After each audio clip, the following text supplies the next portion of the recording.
Halo semuanya, apa kabarnya? Semoga teman-teman semua di dalam keadaan sehat, dilancarkan segala aktivitas maupun usahanya. Ya, pada video kali ini saya mau mengajak teman-teman nih menyaksikan argumentasi yang sangat baik daripada Profesor Mahfud, di mana Prof. Mahfud merasa kok pejabat saling lempar nih tentang isu yang lagi panas, yaitu pagar laut di Kabupaten Tangerang ya teman-teman, di mana seharusnya itu tidak boleh ada sertifikat di sana dan tidak tahu sekarang siapa yang harus bertanggung jawab terhadap pagar laut itu ya teman-teman. Nah, di sini sekalipun kita tidak terlalu mengikuti isunya, tetapi statement Profesor Mahfud layak untuk didengarkan karena berbicara tentang kedaulatan negara gitu teman-teman. Nah, bagaimana videonya? Coba kita simak dulu bareng-bareng. Terkait dengan tata ruang di wilayah laut itu dalam otoritas Kementerian Kelautan dan Perikanan, dan itu di luar dari koordinasi Kemenko Infrastruktur. Selama masih di laut ya itu rejimnya laut. Kalau selama di darat itu rejimnya tergantung hutan atau tidak hutan. Kalau hutan ya kehutanan, kalau tidak hutan ya di hutan.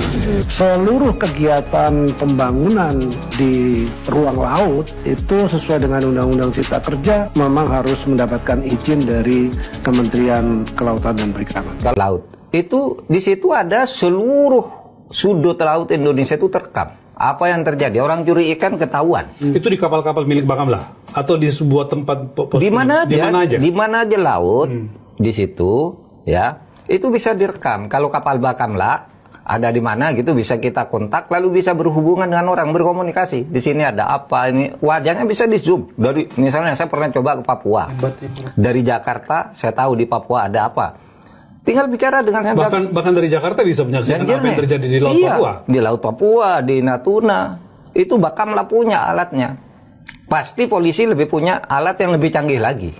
Karena polisi lebih lama menangani laut. Dan seumpama tidak ada kapal Bakamla, di setiap laut itu direkam semua. Ini laut kosong, tidak ada apa-apanya. Ini pasti bisa tuh kok direwain misalnya ya. Kegiatan pembuatan itu pakai itu. Puskodalnya Bakamla. Sehingga bagi saya aneh begitu ditemukan lalu tidak semua saling mengaku tidak tahu. Jadi omong kosong malah itu, mereka tidak tahu kalau kemudian dari Juli 2024 sampai sekarang baru tahu. Tidak masuk akal, tidak tahu. Dan sekarang yang aneh ada yang mengaku mengaku tapi tidak masuk akal. Yang kelompok nelayan itu. Iya, kelompok nelayan mengatakan bahwa itu dibuat untuk menanam beras, Brasi, kemudian untuk apa lagi? Namanya JPR, Pak, Jaringan Rakyat Pantura. Iya, menamakan diri seperti itu. Iya. Loh, kan tidak boleh meskipun apa? Kan harus lapor dulu. Nah, itu dia. Memagari fasilitas publik itu. Apalagi tidak masuk akal 30 km lalu pekerjaan sukarela kan pasti bermiliar-miliar biayanya. Itu. Kalau dihitung 1 meter taruhlah 1 juta misalnya ya biayanya dengan ongkosnya misalnya pokoknya biaya 1 juta itu kan berarti 30 miliar lebih. Kalau dihitung 1 meter 500 ribu aja sudah 15 miliar. Gimana sebuah JPR jaringan yang tidak jelas, tidak pernah dengar itu berarti dia menghimpun dana publik juga kalau gitu. Kan harus dilaporkan juga. Jadi menurut Mahfud kemungkinan besar itu semacam korporasi mestinya ya atau apa? Pasti orang-orang punya modal besar korporasi lah. Atau orang punya modal besar yang membiayai itu dengan sengaja. Baru sesudah ketahuan gelagapan mencari orang untuk mengaku. Tapi secara penegakan hukum Pak Mahfud, siapa sejatinya yang harus segera bertindak Pak? Pemda, pemerintah pusat atau aparat penegak hukum? Kalau melihat seperti ini. Aparat penegak hukum. Tapi aparat penegak hukum kan bisa mulai dari Pemda juga kan, tidak harus pusat, tidak harus menunggu presiden. Kalau apa-apa nunggu presiden itu kan tidak bagus. Kan sudah ada tugas, itu secara otomatis itu melanggar hukum. Gitu. Kalau di tingkat pusat juga Kementerian Dalam Negeri bisa lah itu, karena masuk wilayah kan, pengamanan wilayah. Lalu Bakamla, lalu KKP, itu semua tidak ada yang ngaku tuh. Sampai sekarang. Nah itu sesuatu yang menurut saya konyol. Masa negara begitu? Sepertinya ada dua sih kemungkinan. Takut sama preman. Negara takut sama preman kan? Atau memang main mata. Mendapat sesuatu dari preman. Ya kan? Wah itu pelanggaran luar biasa. Dan kalau ini dibiarkan, Mas tahu enggak? Indonesia ini punya 17.508 pulau. Dengan 2/3 diantaranya itu laut. Pantainya termasuk yang terpanjang di dunia. Ya. Anda bisa bayangkan enggak? Tahu enggak di daerah-daerah terluar? Jangan-jangan yang kayak gini banyak. Oke. Karena begini, teorinya itu kan, ini dipagar, ya toh? Kalau orang tidak ribut, ini nanti memang terjadi penumpukan laut. Pejabat yang berani menyatakan berterus terang. Itu siapa dan siapa yang Itu buat siapa? Gitu ya. Itu kan gampang ya untuk tahu. Oke. Gampang untuk tahu. Pertama, kegiatan sehari-hari polisi, ya kan? Betul. Ada Polairut, ya kan? Kemudian ada Bakamla. Di laut itu ya? Ya, Bakamla itu dulu saya berkali-kali mencoba. Di sana ada apa alat tuh untuk monitor Teropong lah ya? Iya, teropong ke laut itu. Apa namanya, pusat kendali, Puskodal keamanan laut. Itu di situ ada seluruh sudut laut Indonesia itu terekam. Apa yang terjadi? Orang curi ikan ketahuan. Itu di kapal-kapal milik Bakamla atau di sebuah tempat Di mana aja? aja? Di mana aja laut di situ, ya. Itu bisa direkam. Kalau kapal Bakamla ada di mana gitu bisa kita kontak, lalu bisa berhubungan dengan orang, berkomunikasi. Di sini ada apa ini? Wajahnya bisa di zoom. Dari misalnya saya pernah coba ke Papua. Dari Jakarta saya tahu di Papua ada apa. Tinggal bicara dengan bahkan dari Jakarta bisa menyaksikan apa yang terjadi di Laut Papua. Di Laut Papua, di Natuna. Itu Bakamla punya alatnya. Pasti polisi lebih punya alat yang lebih canggih lagi. Karena polisi lebih lama menangani laut. Dan seumpama tidak ada kapal Bakamla, di setiap laut itu direkam semua. Ini laut kosong, tidak ada apa-apanya. Ini pasti bisa tuh kok direwain misalnya ya. Kegiatan pembuatan itu pakai itu. Puskodalnya Bakamla.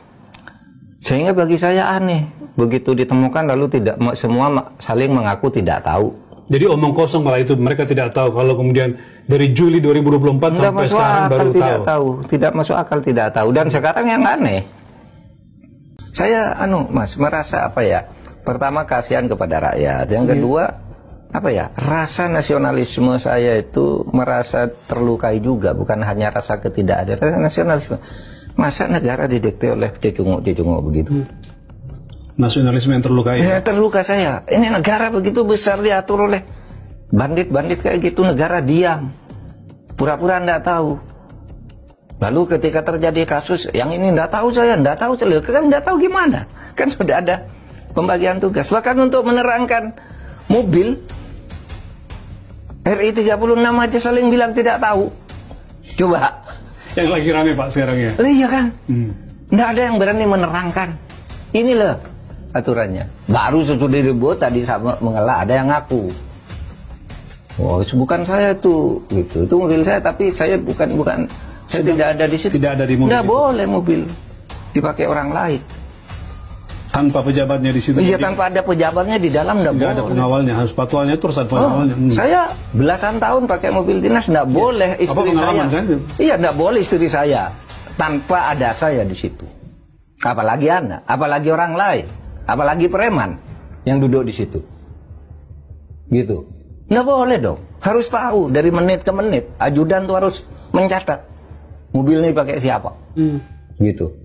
Nggak boleh orang lain duduk di situ. Ini pesan penting bagi para pejabat yang selalu dikawal oleh patwal nih Pak. Iya.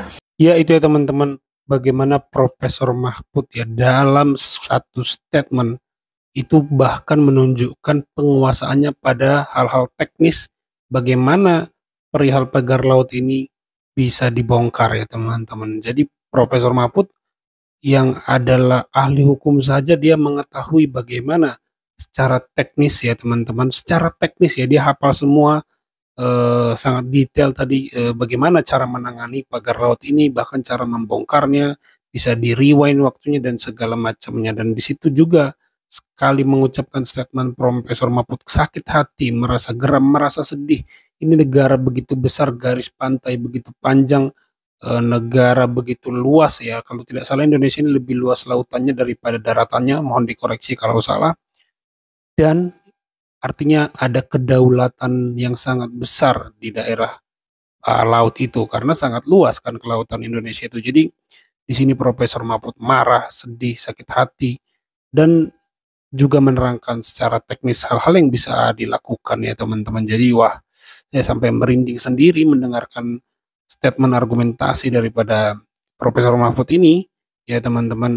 Langsung terang ya kasusnya kalau Profesor Mahfud yang bicara, tapi saya belum dengar ya Prof Yusril ya. Saya tidak tahu ada nggak hubungannya ya dengan Prof Yusril, kan Menko ya Prof Yusril itu ya. Tapi yang jelas kalau Profesor Mahfud masih Menko Polhukam, wah ini sebentar ya pasti dia bikin rame ya. Kalau Prof Mahfud yang megang ya teman-teman, luar biasa ya nyalinya daripada Profesor Mahfud ini. Ya itu tanggapan saya. Kalau menurut teman-teman bagaimana nih? Coba tulis di kolom komentar.